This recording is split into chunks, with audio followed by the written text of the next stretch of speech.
chapter is called Raṅgadaivatapūjana. The devatas means gods or deities. Enshrined on the Ranga is stage or theater. Ranga gives two meanings, stage and theater.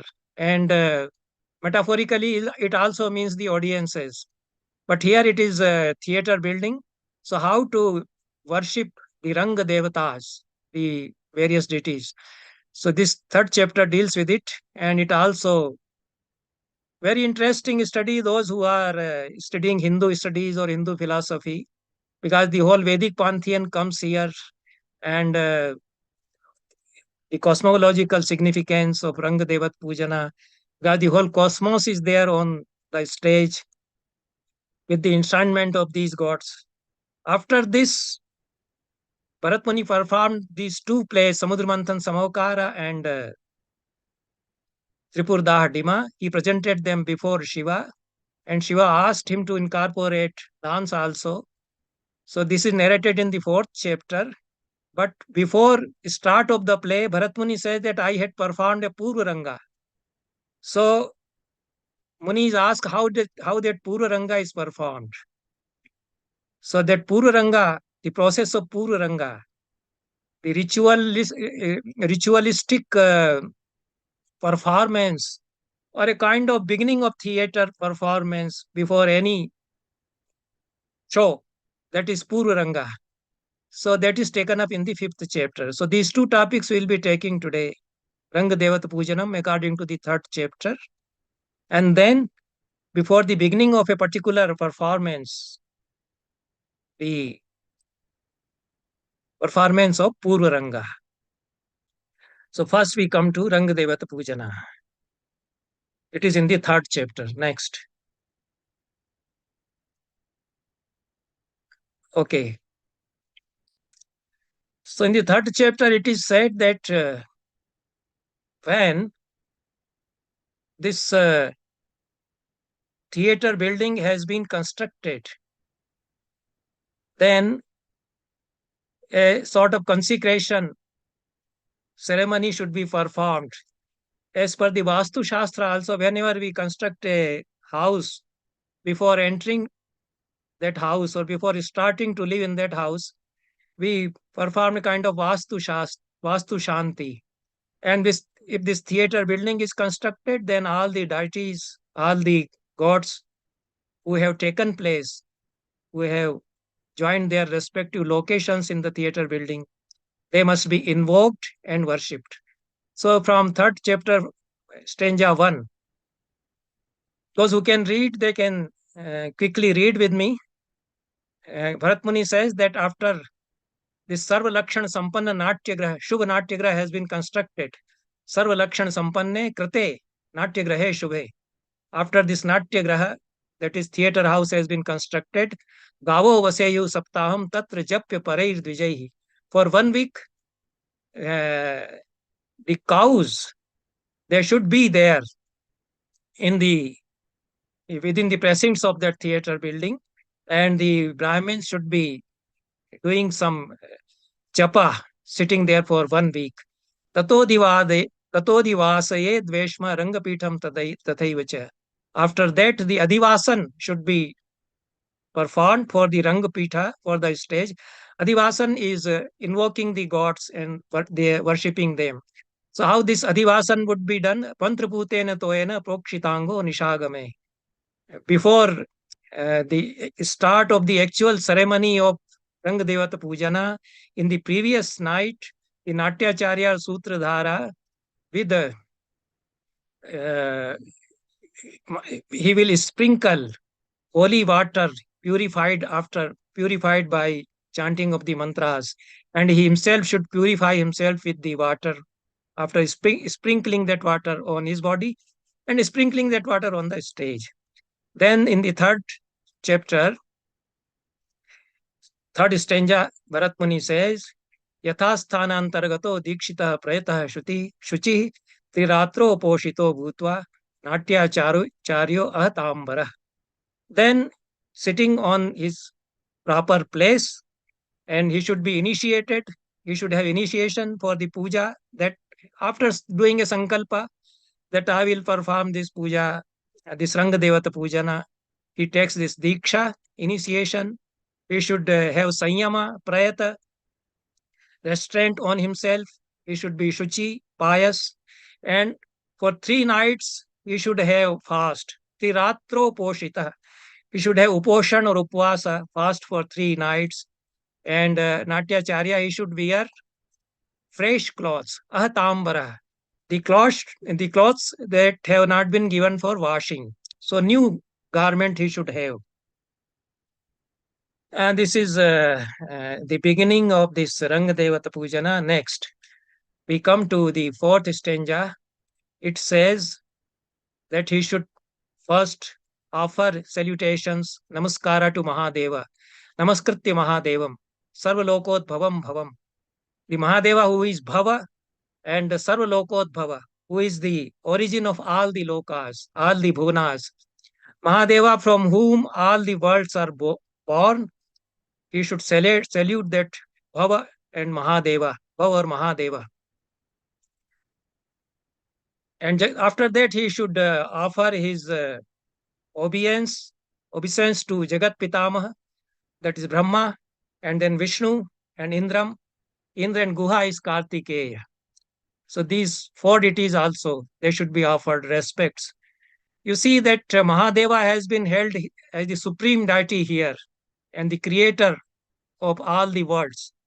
So he enjoys a place almost above all here, so far as the question of Raṅgadaivatapūjana goes. And because just in the next chapter, it is said that, of course, Brahma had created this Panchama Veda, Natya Veda, but it was Nataraja Shiva who gave the whole aesthetics of it by giving them Kaishiki Vritti. So here he is being described as the supreme creator. Then he is being saluted first. Then Brahma, Vishnu, and Indra, they are being worshipped. Then we see here that this is a list in third chapter, beginning from 5th stanza to 9th stanza. And various gods, they are listed. All these gods, they will be worshipped. Many of them are not actually gods, you see. They are like yakshas. Yaksha and Goyika, they are mentioned separately here. Otherwise, in later tradition, they are synonymous. In Kalidasa's Meghdūta, Yaksha and Goyika are synonymous.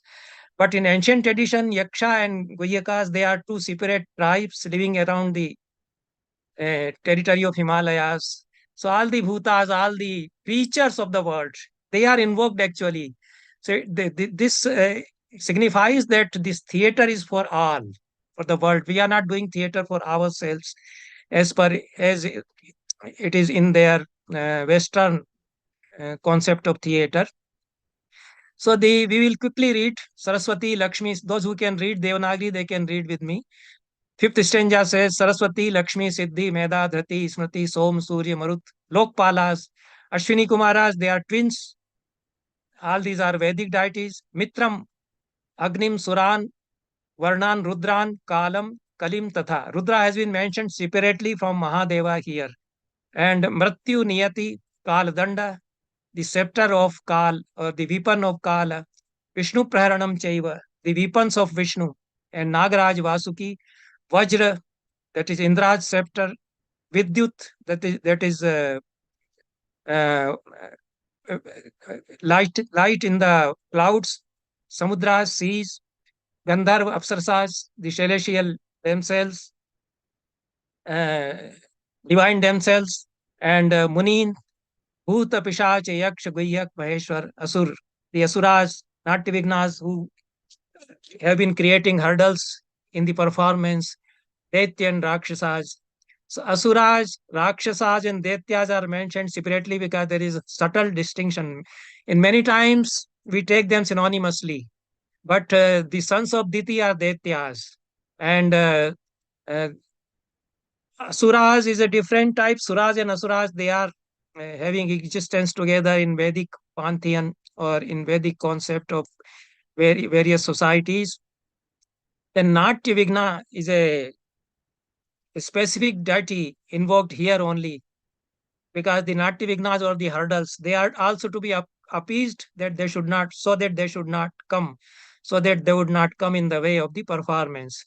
So Yaksha, Gayyaka, Bhut, Sanghas, all they are invoked. And Mahagramani, in the first line of the ninth stanza, Mahagramani, Gramani is the head of the village, and Mahagramani is the presiding deity of a village. And Abhinav Gupta said that Mahagramani is Ganapati. There is some controversy whether Ganesha is mentioned in this Pantheon or Dev Mandal. But Abhinav Gupta says, as during Abhinav Gupta's time, Ganapati had become quite prominent. But otherwise, in any other place, I have not seen any mention of Ganesha, or even Ganapati as such doesn't find a reference here. Only this Mahagramani. So who is Mahagramani? Is he actually Ganapati or Ganesha? It is difficult to say. Abhinav Gupta believes that he is Ganapati. He may be the presiding deity of a village. Gramani is the head of the village, and Mahagramani is the presiding deity of a village, that you can say. And then we see that there is a long list, and when he describes actual worship of the gods, even gods not mentioned here, they are also taken up. So it's a very lengthy process of worshipping. I won't be able to cover all the details of it. Which god is to be offered, which sort of naivedya. It is called Bali here. Bali is not slaughter of an animal here. It is naivedya offered to the specific god or deity. So different kinds of balis or naivedyas, offerings, are prescribed for different gods. And this list we have read just now, and the deities which will be mentioned, even in addition to that, many of them are Vedic deities, like Indra, Marut Ganas, Ashwinav, Mitra, Agni, Medha, Dhrati. They are mentioned in the Vedas as deities. Some of them are Vedic gods, but they become more prominent in Puranas, and uh, they enjoy a great place in Agama literature, in Agamic traditions that runs parallel to Nigama tradition or Vedic tradition. So the Shevagamas had already come. They had already been conceived when Nāṭyaśāstra was being created. So there are reflections of Agamic tradition on Nāṭyaśāstra. So many of the deities, they are from the Agamas and the Puranas also. Especially Vishnu and Saraswati. Saraswati is mentioned in Rig Veda as a river and as a goddess also. And in other Vedic Samhitas also Saraswati is there. But the way in Puranas, Vishnu and Saraswati, they are treated. So they assume a greater importance in Agamas and Puranas.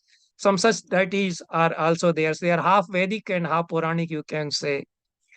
And then gods purely or simply associated with Agamic or Puranic traditions, like Mahadeva. So no such god as Mahadeva is actually mentioned in Vedas. There we have Rudra. But Rudra has been mentioned in Nāṭyaśāstra. And Mahadeva is mentioned separately. And Pitamaha Brahma, that also is not a Vedic god. Guha, Kartikeya, Lakshmi. Lakshmi, of course, is mentioned in Rig Veda. I don't know whether it is actually Rig Veda hymn, but there is a Lakshmi Sukta. And she is a Vedic deity, of course, Vedic goddess. But in Puranas, Vishnu and Lakshmi, they are very major god and goddesses. Then Mahagramani. We have discussed this Mahagramani.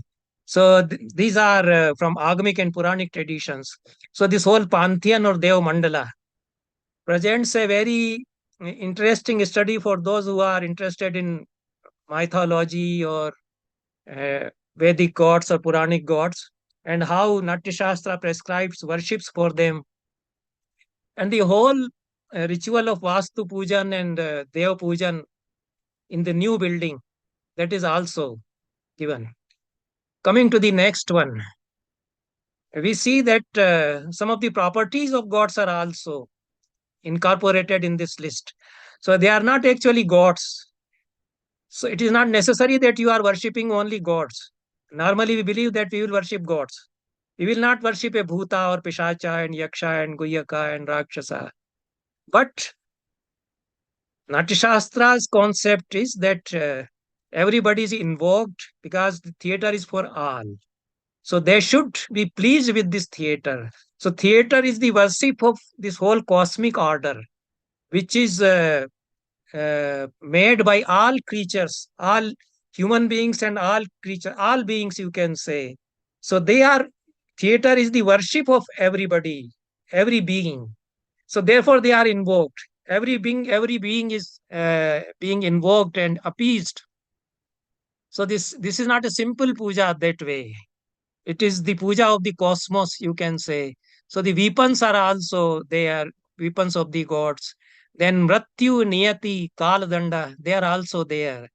So Kaladanda is the scepter of Yama and weapon of Vishnu. You can say Chakra, but Sudarshan Chakra is not mentioned here. Only Vishnu Praharana, he says.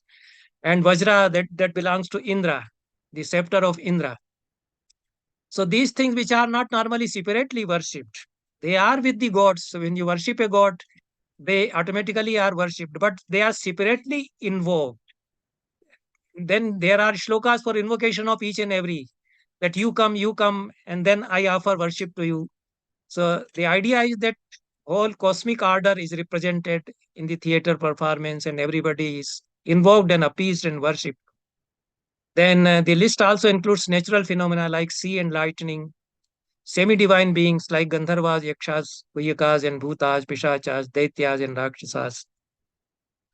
Then Nandin, Daksha, Garuda, Vishwadeva, Munis, and Devarshis, they are being mentioned in the coming stanzas 26 to 32. Perhaps we have not covered them. We have covered up to ninth. From 5th to ninth, we have covered. But when he starts describing actual invocations, then he mentions this Nandi, which is the vehicle of Mahadeva. And Nandin is very important in Nāṭyaśāstra. Uh, though he is supposed to be a bull, but Nandin otherwise is an acharya of Natya. Nandikeshwar, we have discussed Nandikeshwara and a text that goes on the name of Nandikeshwara. And Nandin is supposed to be the preceptor of rasa theory.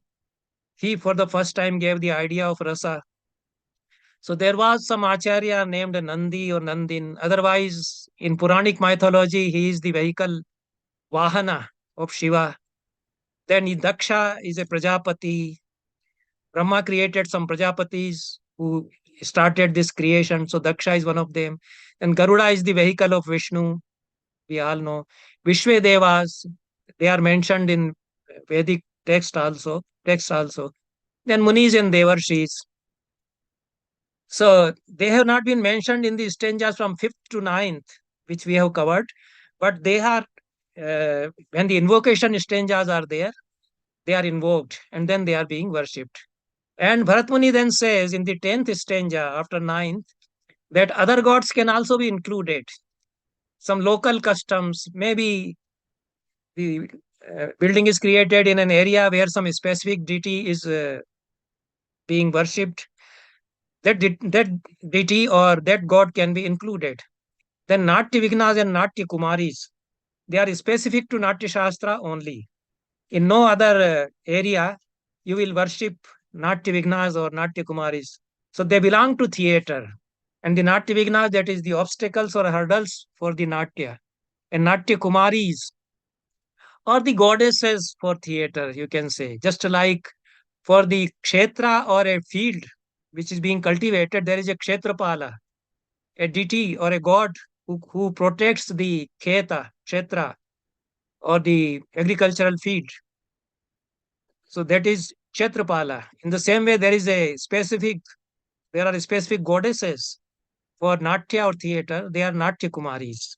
So uh, Pratima is not mentioned. This you should keep in mind, that no sculptures, no pratimas are here.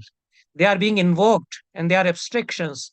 It is believed, it is supposed that they have uh, descended in the theater building. On the stage, they have descended. And in this chapter, he will describe a circle that is Brahma Mandala. So they are invoked and they are enshrined on that Brahma Mandala. So there are no pratimas, no icons. And just as in Vedas, in Vedic Yajna, the gods are invoked. It is supposed that gods have descended and they are here because of our mantra Shakti. Our mantras have power to make the gods descend and be here. So they are here. Physically, they may not be seen. So gods are like energies, abstractions, and they are supposed to be with us. They are here. So in this way, the gods are invoked. And these abstractions, Nāṭya and others, they are also invoked so that they are appeased. Then he said that this is also specific to theater only, to Natya only. This Jarjar Pujana. So Jarjar, you must remember that when there was a disturbance created by the Asuras or Natya Vignas, then Indra attacked them by a bamboo staff. And then they said that this bamboo staff is very useful. It will be called Jarjara because it shatters the Natya Vignas. So it makes the Natya Vignas Jarjar. It drives them away. Therefore, we will call it Jarjara. And this Jarjar Pujan is also done. This has developed into a very fine theatrical ritual. Even in modern performances, when we perform a Sanskrit drama, we have Jarjar Puja, that there is a bamboo staff being carried on the stage in the beginning, and five cloths, very colorful cloths, are tied on it. And that bamboo staff, Vanshadanda, is taken, and then it is enshrined on one corner of the stage. This is Jarjar Puja. So, this Jarjar Puja is also to be performed in the Raṅgadaivatapūjana.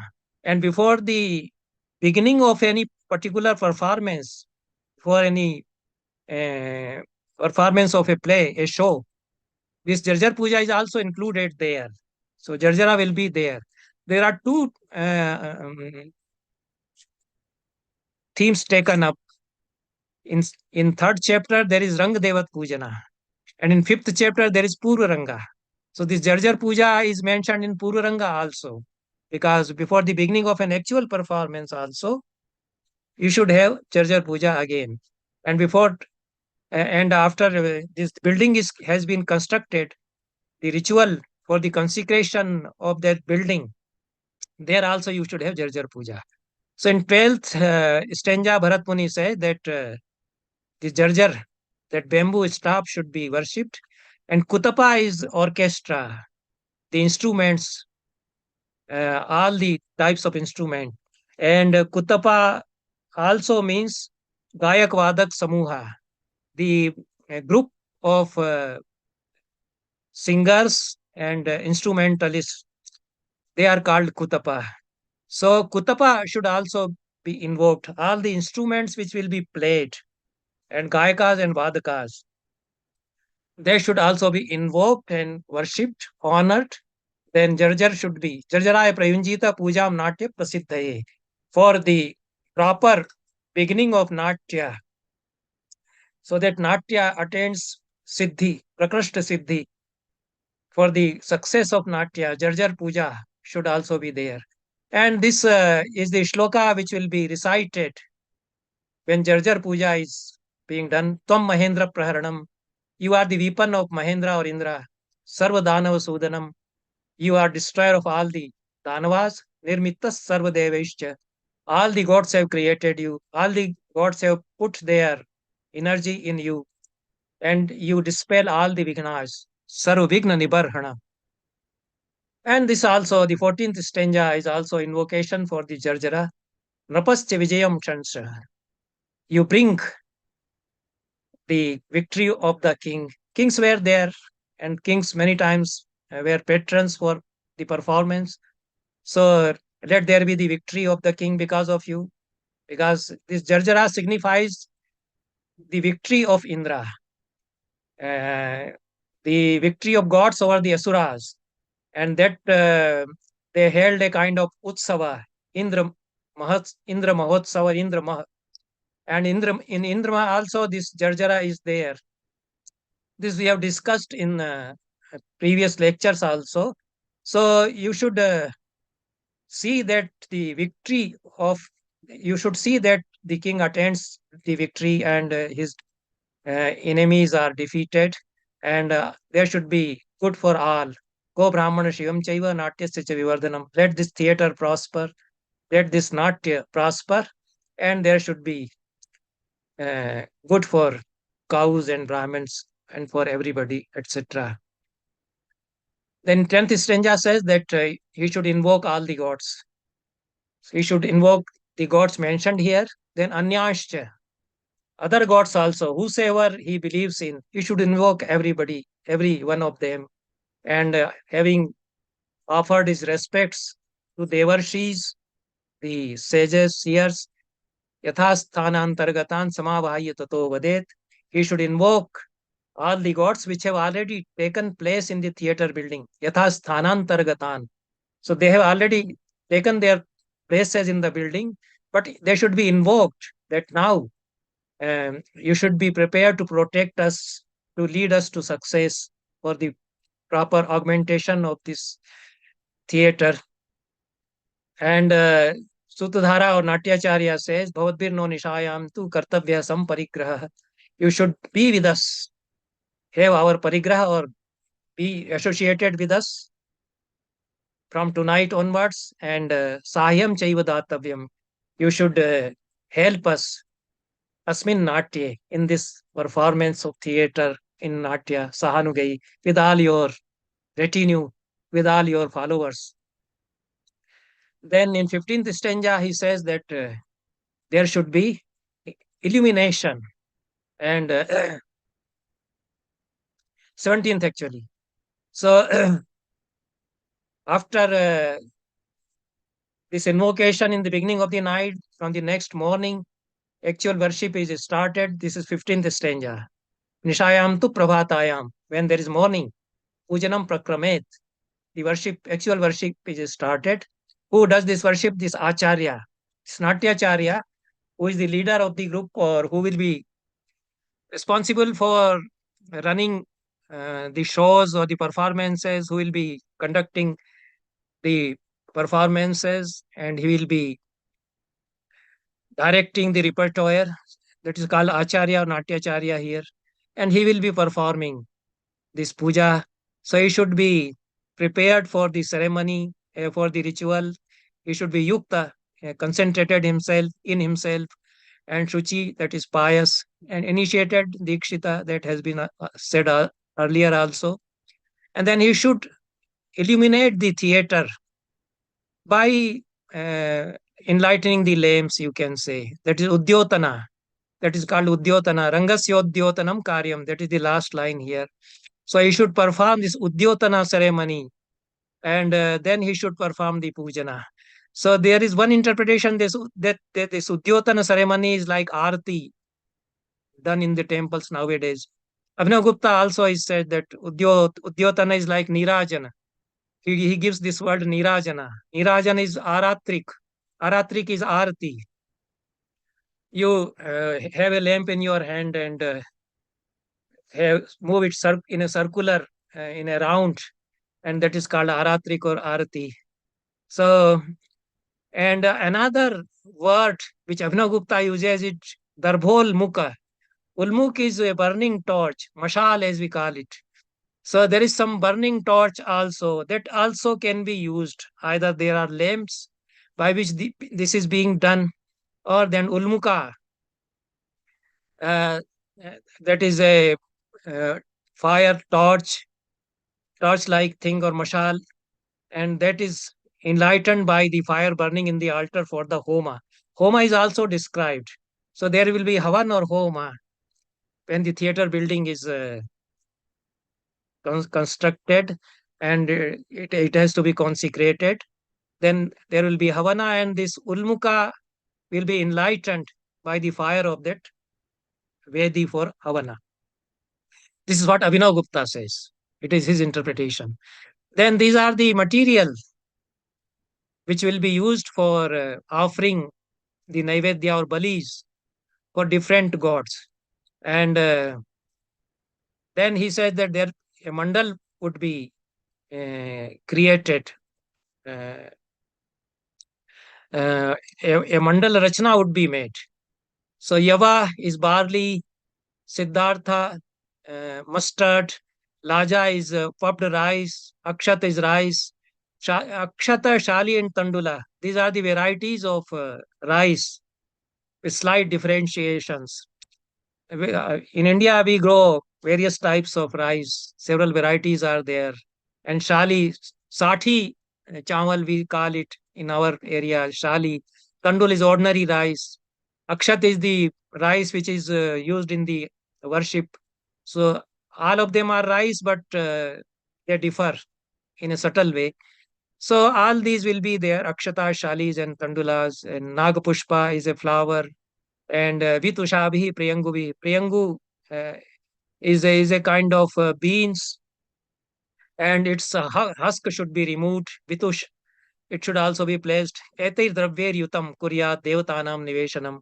So having all these things, the god should be provided a nivesha or proper place for their enshrinement.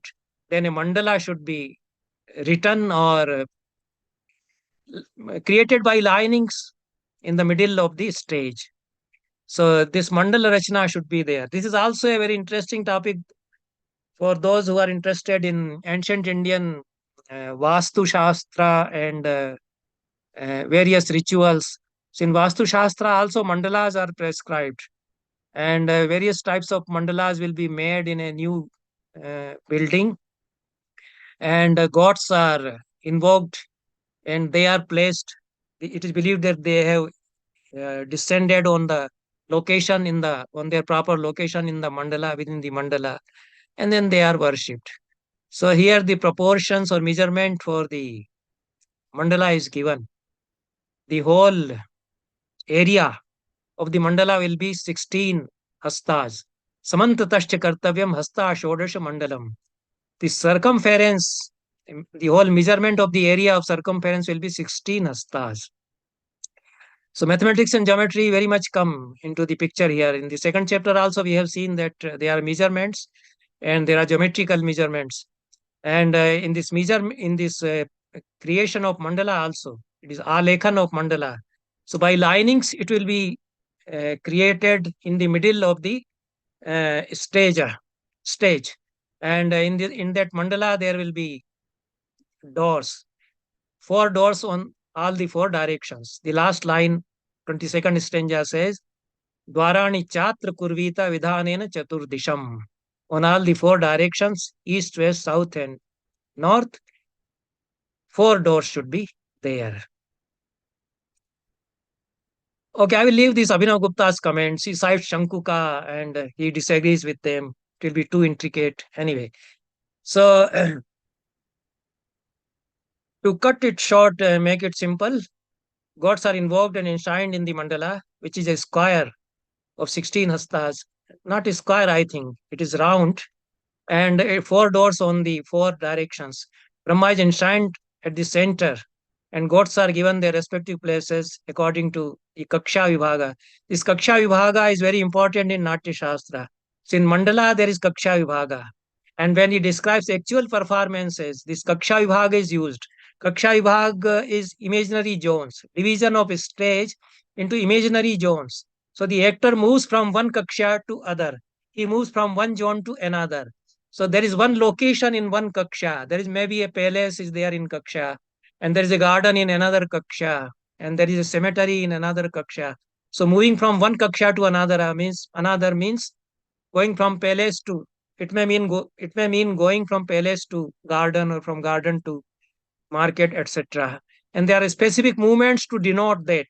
So that is a very uh, you can say conventional style of performance, idealistic style of performance. You can uh, uh, denote many things by simple movements of the body. So for that also Kaksha Vibhaga should be there. And in this mandala also kakshas or imaginary zonal divisions are there, and each god is enshrined in his respective kaksha. So the following are this we have covered: Yava, Laja, Akshata, Shalit, etc. Okay. Going to the next. No, we. It is in my. It is 14. Oh, I think you have omitted. No, no. Go before that. Yes, yes. Yeah, the next one. Okay. The previous one.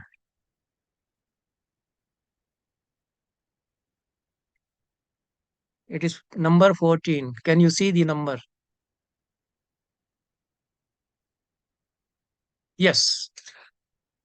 This is the size of the mandala, 16 hastas. And then he says, in the middle of that mandala, two lines should be drawn. 23rd stanza says, Madhye Chaivatra Kartavye Dve Rekhe Tiryag Urtvage.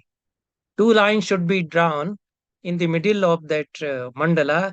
One line is Tiryag, that is horizontal, and another line is Urdhvaga, that is vertical. So two lines, one horizontal and one vertical, they should be drawn. So then the whole mandala will be divided into four parts, because you are making a square by lines. You are making a cross.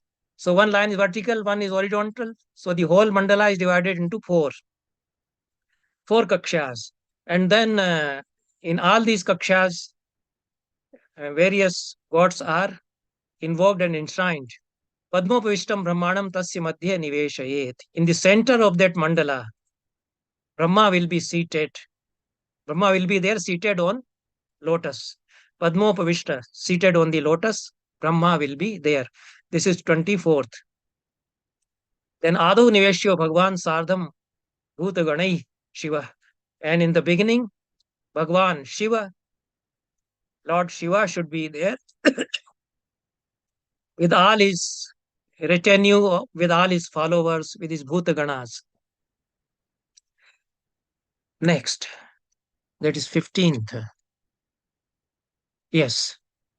Then, as I said, that this list is multiplied. There is an initial list that these gods will be invoked and worshipped, but when actual worship he describes, many other gods are added. So then Narayana is mentioned, Mahendra, of course, is there, Skanda or Guha has been mentioned, then Surya is mentioned here, Shashi is moon, Saraswati, Lakshmi, Medha. He is describing the locations. So on the eastern side, these gods will be there. 25th stanza says that Narayan, Mahendra, Skanda, Surya, Ashwini Kumaras, and Moon, Shashi, Saraswati, Lakshmi, Shraddha, and Medha. They will be enshrined in the east. Then 26th says Pura Dakshinato in the southeast. Vanir Niveshya, Vanni, Agni Devta, the fire god. He will be enshrined. And Swaha is the wife of Agni. Swaha is a Vedic deity, and Swaha is mentioned in the Vedic literature. And in the mantras also we say Swaha when we give Ahuti, we say Swaha. That Swaha, the Vedic goddess, is invoked. And Swaha also means let there be auspiciousness. Swaha and Swadha, they denote the auspiciousness, Shubha or Mangala. So otherwise, Swaha is the wife of Agni. So Agni Devta with his wife, he will be there in the uh, northeast. Vishwe Devasa Gandharva, Rudra Sarpaganas Tatha. Vishwe Devatas, this is a group of gods. It is mentioned in the Vedas. And Gandharvas, Rudras, there are many Rudras. And Sarpaganas, they will be also enshrined in the northeast. Dakshinena Niveshastu Yamo Mitra Sanuga. Yama, Mitra, and their followers, they will be located in the southern Kaksha, in the south. So Mitra and Surya, they are treated different gods here, so far as Nāṭyaśāstra's Dev Mandala goes. And in Vedas also, in Vedic Pantheon also, Surya and Mitra, they are different deities, and Mitra Varuna, they are mentioned together. Mitra Varuna, these two deities were born together as this mythology, Vedic mythology goes. So this Yama, Mitra with their followers, they are in the south. And here in the south itself, Pitras, Pishachas, Urgas, that is serpents, and Guhyakas, they should be enshrined. Then Neriti, in the direction of Neriti, that is southwest, Rakshasas and other Bhutas, they will be enshrined. And in the western direction, 20th stanza says, in the western direction, all the seas. So there is not a one sea. So all the seas, Bharat Muni knows that there are 7 continents and 7 seas. They have been mentioned in the very first chapter. Sapta Dvipanukarnam, Natyametat Bhavishyati, he says. This Natya is the Anukriti of all the 7 continents, he says. And Puranas describe these 7 continents, Saptadvipas. Saptadvipa Vasumati. The earth is the earth consists of 7 continents. So all these seas, uh, they will be enshrined. And then Yadasam, Varunam Yadasam Patim, the Varuna who is the lord of Yadas. Yadas are aquatic animals, the beings which are there in the sea. So he is the lord of, Varuna is the lord of them. Then in the northwest, that is Vayavya Disha, 7 Vayus. There are 7 Vayus. Parivaha, Udvaha, Prabhava, etc. Their names are given in the Puranas. And Kalidasa has also mentioned in Abhigyan Shakuntala. So in the orbit, these 7 Vayus are blowing. And in Vayavya direction, northwest, these 7 Vayus should be there. And in this northwest itself, Garuda, with all other birds, he will be there. Then in the 30th stanza, he says that in the north, Dhanada or Kubera, he will be there. Kubera is a well-known god. I think in Vedas, in Vedic Samhitas, Kubera is not mentioned. He comes with the Puranic pantheon, Puranic mythology. So Kubera, who was supposed to be the brother of Ravana also, and he is the uh, god of wealth also. He keeps all the money, sort of treasurer to the gods also. And then Natya the mothers of Natya, they are also there in this northern direction. Yakshas and Guhyakas, they are also in the northern direction. There's a logic for all of them because in Puranas they describe that. Yes. Then in the Uttar Purva, northeast, Nandi, who is supposed to be the vehicle of God, Shiva, and Ganeshwaras, they are also meant that they are Shiva Ganas, or what does he mean by Ganeshwara? It is not clear. And Brahmarshis and Bhut Sanghas, they are given their respective places. Yatha Bhagam Niveshayet. It should be Niveshayet. It should be Ye. There's a typo in 31st stanza. So Brahmarshi Bhut Sanghansha Yatha Bhagam Niveshayet. On their respective places, all these Brahmarshis and Bhut Sanghas should be given locations. Then Stambhe Sanat Kumaram too. Sanat Kumaras are very important in the Agamic tradition. They initiated this Agamic tradition. And in Vedas, Sanat Kumaras are not there. In Puranas, they are, of course, described. And there are very interesting stories about the Sanat Kumaras, Sanak, Sanandan, Sanatan, etc. The 4 Kumaras. So they have their place in the columns of the building. And in the southern direction, Daksha, the Prajapati, will be there. Ramanyam Uttare, the head of the village, the deity of the village, he will be given a place in the northern Stambhe Puja. Uttare Stambhe Pujartham Sanniveshayet. The Gramani, or the deity of the village, god of the village, he will be given place in the column on the north. And in this way, all the gods having been located and given their placements, then they are appeased, they are uh, made to show, they are offered prayers so that they shower grace on us. Suprasadani sarvani devatani niveshayat. It should be niveshayat again. So it says, Hutasheva deeptabhi ulkabhi parimarjanam. Then from that fire which is lightened for the Homa, uh, this theater building should be illuminated. There should be light in the theater building from the fire which is there in the altar, in the sacrificial altar or the Havan Vedika. And Deepikas should be, Ulkas or Deepikas should be enlightened from that fire. And it will make the Deepti Abhivardhan of the king and the danseuses, of the Nartakis, lady dancers.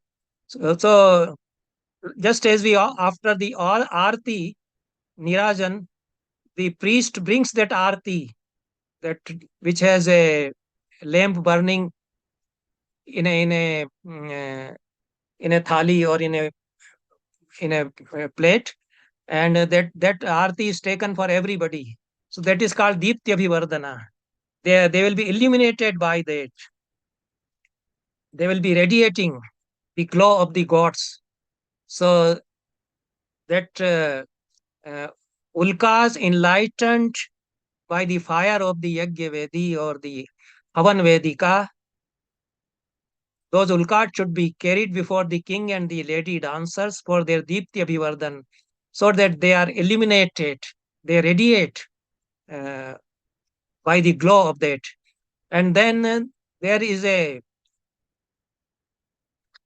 pot, ghata, placed in the middle of that mandala.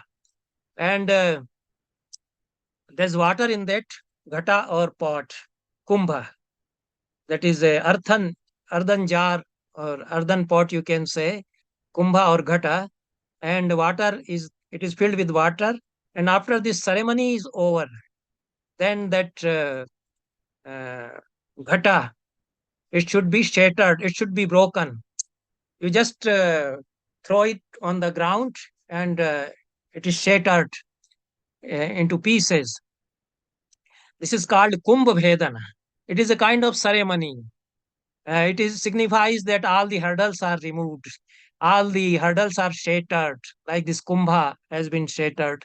So uh, this kumbha should be broken in this way, and then this theater building should also be illuminated by those deepikas, by those ulkas. Pragarya deepikam deeptam sarvam rangam pradipayet. Having a burning deepika in his hands, the Nāṭyaśāstra should illuminate the whole theater building so that it has a glow, it should radiate. Then there are instruments played after this puja is being performed. Shankh Dundubi Nirgoshai Mridanga Pranavais Tatha Sarvat Todyai Pranuditei. Last line. Range Yuddhani Karayet. The war should be enacted. Battles will be enacted on the Rang Mancha. Just to reenact the uh, the event of Devasur Sangrama on the occasion of this consecration of theatre, because theatre started as a result of this Devasur Sangrama. The gods were victorious, the gods won the war over the Asuras. Then Brahma said that these festivities are being organized on the occasion of this victory of Indra. So you present your play on this occasion. So theater or Natya in performance started because of the victory of the gods over the Asuras. So that incident or uh, the history of battle between gods and Asuras, that is reenacted, recreated as a significance of the uh, happening which initiated theater performance. So this yuddha, they are not actual fighting, but a kind of reenactment of that, uh, of whatever had happened in the earlier, that led to the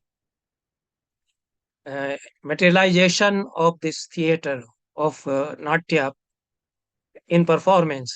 So yuddha will be there. Then to give you an idea of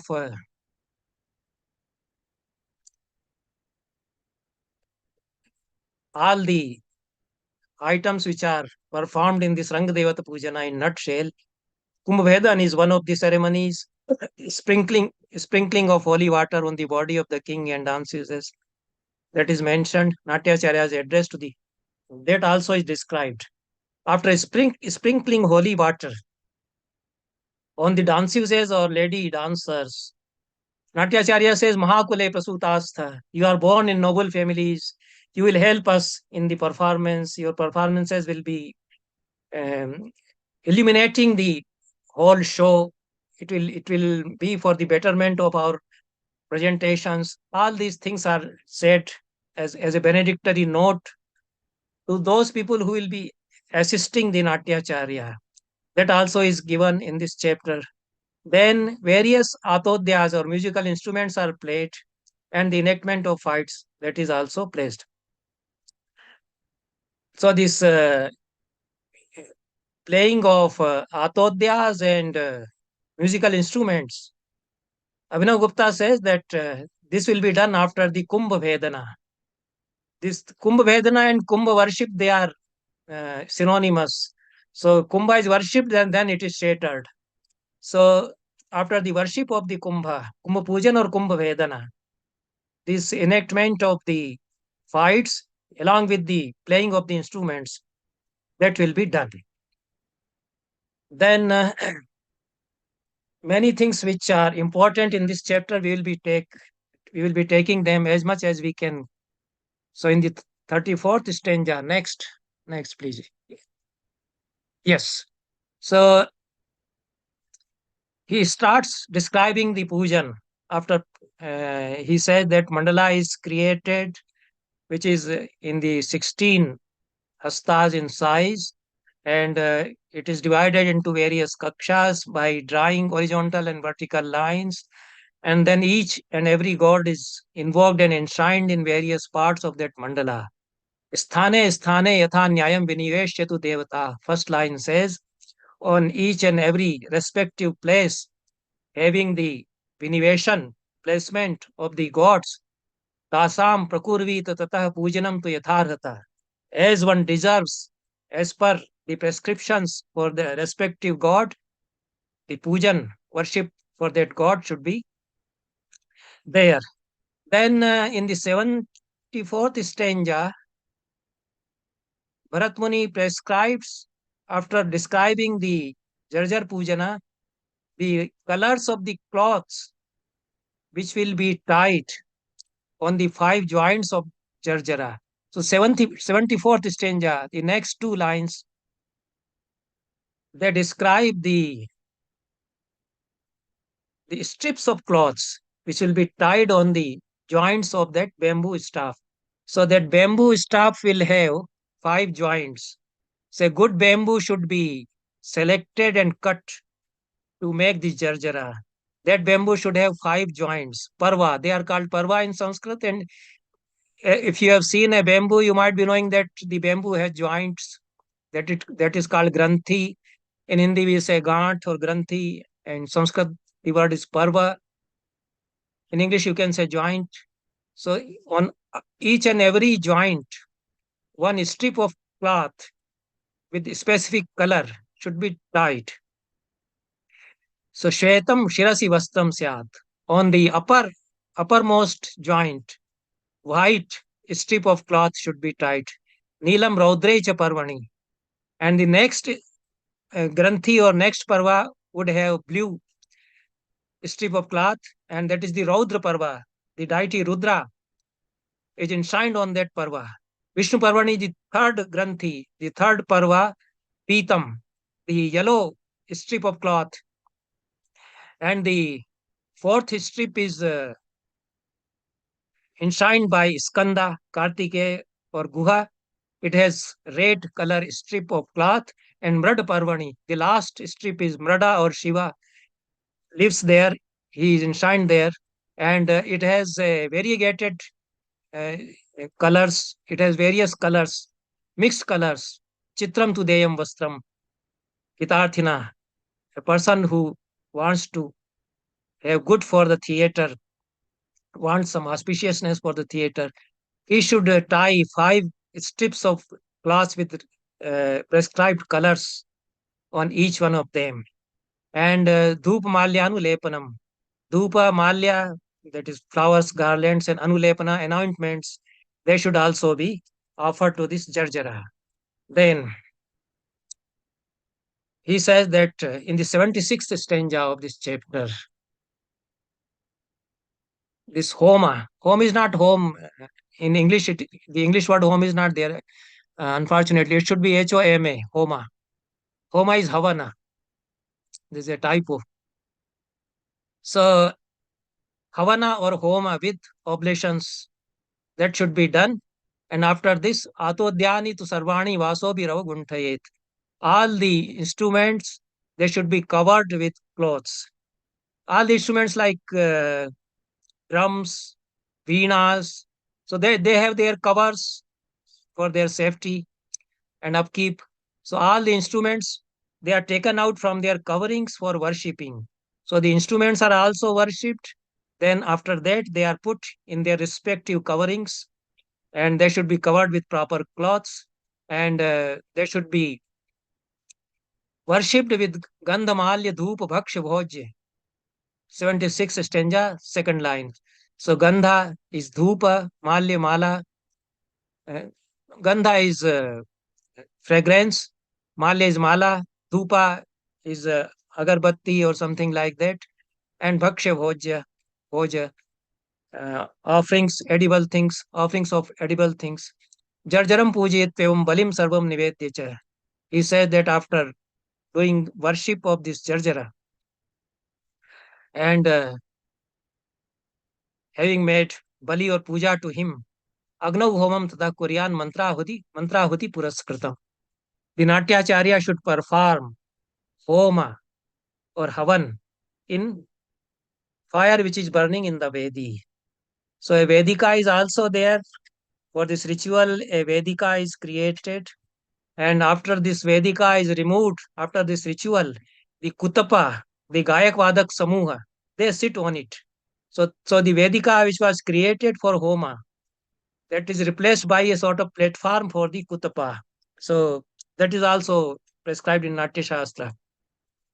So there will be a Vedika in between the two doors which lead access from the green room to Raṅgashirsha or the upper part of the stage. And this Vedika is used for Havana when this ritual of Raṅgadaivatapūjana is performed.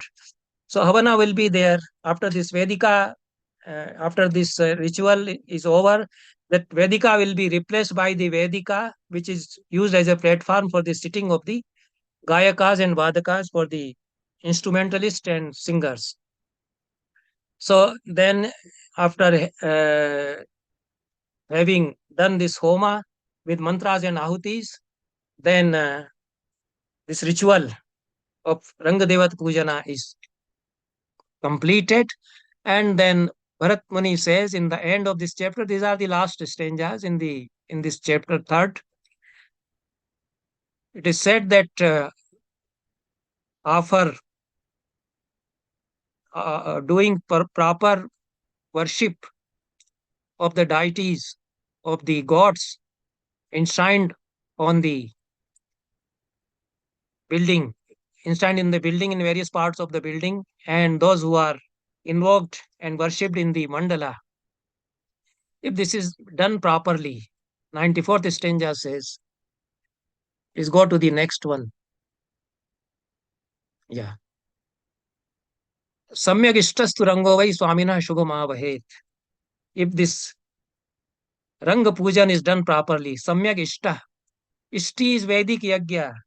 And here it is Samyak Ishti. If this Ranga Devat Pujana, which is like a Ishti or Yagya, if it is done properly, it will bring auspiciousness, good for the Lord of that building, a person who has sponsored that building, for the owner of the building, and purasyaval vruddhasya tatha janapadasya cha. It will bring good for the whole city, for all the children and old people, and for all the inhabitants of that janpada, or that city, for the whole locality. Durishtastu tatha rango devate duradhisthita natya vidvansanam kuryan napasya cha tatha shubham. 95th stanza says that if this Raṅgadaivatapūjana is not done properly, Durishta, the Ishti is performed in an improper way. So if it is done as a Durishta, if it is not performed properly, and Devata is Duradhisthita, the gods are not given proper placements. The gods which belongs to south, it is enshrined in the north, and gods which belong to north is located in the south. So this will be Duradhisthana. It is improper placement of the gods. So if this is done, so this Durishti will lead to disasters. Bharat Muni says, Natya Vidvansanam Kuriyat. It will be disastrous for the Natya. It will lead to the annihilation, destruction of the Natya. Napasya cha tatha shubham. It will be bad, ashubh for the king also. Last stanza says, Yagyena sammitam yetad Raṅgadaivatapūjanam. This Raṅgadaivatapūjana, the whole ritual of worship of deities on the stage is like yajna. Apujitva rangam tu naiva preksham pravartayet. Without having done this Raṅgadaivatapūjana, without offering worship to the gods enshrined on the stage, a show should not be started. Actual performance of a play should not be started without having completed, without having done this ritual of Raṅgadevata Pujana. So the whole idea is that the theater is the Natya, performance of a play in the theater is like yajna, and it should be done with the spirit of yajna. So the spirit of yajna is yajna bhavana, is that I am not doing anything for myself. I am offering myself for the uh, infinite, for the ananta, for the brahmanda, for the cosmos. So with this spirit, the whole ritual of this Raṅgadevata Pujan is performed, and it will inculcate the spirit of Sanskrit theatre or Bharati Natya, this performance. This is the idea. So therefore, this performance of this ritual should be done as soon as the building is completed. The building of the theatre is completed, and without having performed this ritual, actual shows of the plays, actual Natya Prayogas should not be given in that building. So concluding, Bharat Muni says, Pujita Pujayantete Manita Manayanti cha. The gods, if you worship them, they will worship you. Devan Bhavayatanena Te Deva Bhavayantuva.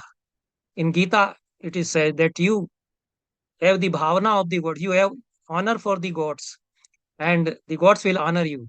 So it is complementarity and complementary nature. The whole cosmos is exist in a sort of complementary nature. So it is coexistence. So the gods, they belong to us and we belong to them. We perform worship for them and they help us. So it is mutual relationship. It is not one-sided relationship. So they will honor you if you honor them. Tasmat sarva prayatnena kartavyam ranga pujanam. With all due efforts, this ranga pujan should be performed. Last stanza, I think, it says, oh, many things are okay. I will be quick now. So last stanza says, na tatha pradhatyagni prabhanjana samirita. Uh, Fire would not burn the fire burning, it will not burn that way. The fire which has been enlightened by the blow of wind, so it will not create so much havoc. Yatha hi apaprayogastu prayukto dahati kshanati. The way an apaprayoga would burn the whole world of theater or natya in a moment. So there are three types of performances Bharat Muni describes in Nāṭyaśāstra: Abhyantar Prayoga, Bahya Prayoga, and Apaprayoga. So Abhyantar Prayoga is performing within the quotes and dicta of Nāṭyaśāstra. And Bahya Prayoga is performing without properly following the directions of Nāṭyaśāstra. You can go your own way. You can do theater on your own way. That is also allowed. Abhyantar Prayoga and Bahya Prayoga. But Apaprayoga, violating the norms, willful violation of the norms, that is Apaprayoga. That will destroy, because it will kill the spirit.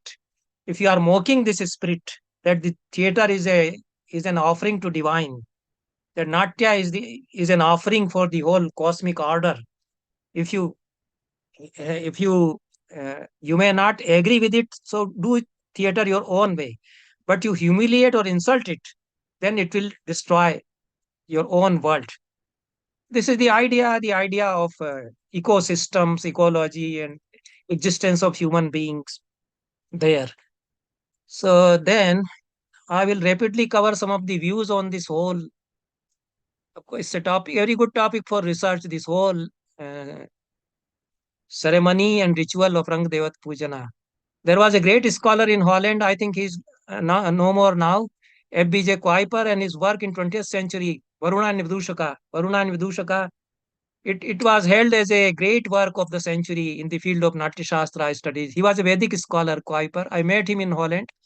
So he did a lot of research on Vedic Samhitas, and all the references on Varuna he collected. And then all the references on Vidushaka he collected. And his conclusion was that Varuna actually became Vidushaka in Sanskrit drama. And this whole ritual of Raṅgadaivatapūjana, how Varuna appears as a Vidushaka in this ritual. Because in this ritual and in this next ritual, which we will be discussing, Sutradhara is assisted by a Pariparshvika who holds a jar full of water. And that Pariparshvika becomes Vidushaka. And that Pariparshvika represents Vidushaka. Varuna, sorry. So that Pariparshvika, or the assistant of Sutradhara, which became Vidushaka, represents Varuna. So this whole Raṅgadaivatapūjana signifies the culmination of Varuna into Vidushaka. This is the thesis of Kuiper. There's a Russian scholar, Dr. N.R. Lidova. Her books you can find, they are available. And she has done good work in the field of Nāṭyaśāstra. So Lidova refutes the thesis of Kuiper. And she says that instead of viewing a Vedic connection and Varuna becoming Vidushaka, it is better to see the connectivity of agamas, agamic traditions in this whole ritual of Nāṭyaśāstra. So it should be studied in the puja dominated Hinduism. These are her words, in contrast to the yajna dominated Vedism. And Lidova has proceeded with an idea of an opposition between Vedic and non-Vedic cultures, between yajna and puja. So yajna, the Vedic institution of yajna, and the agamic puja.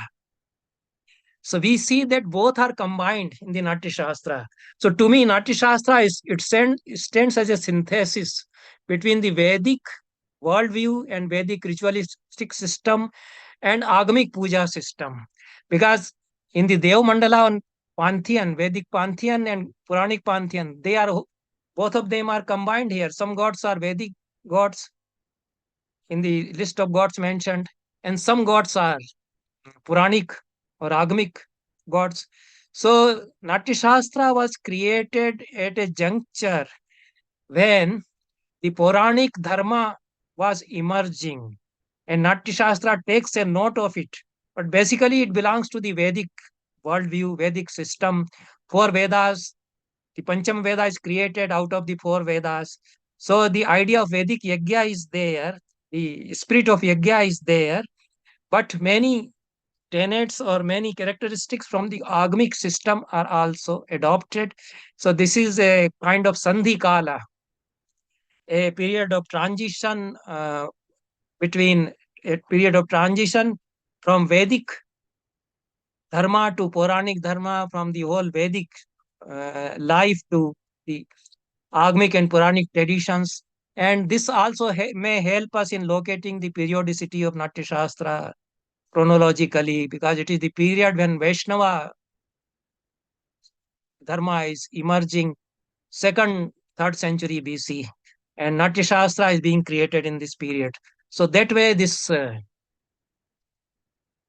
Raṅgadaivatapūjana,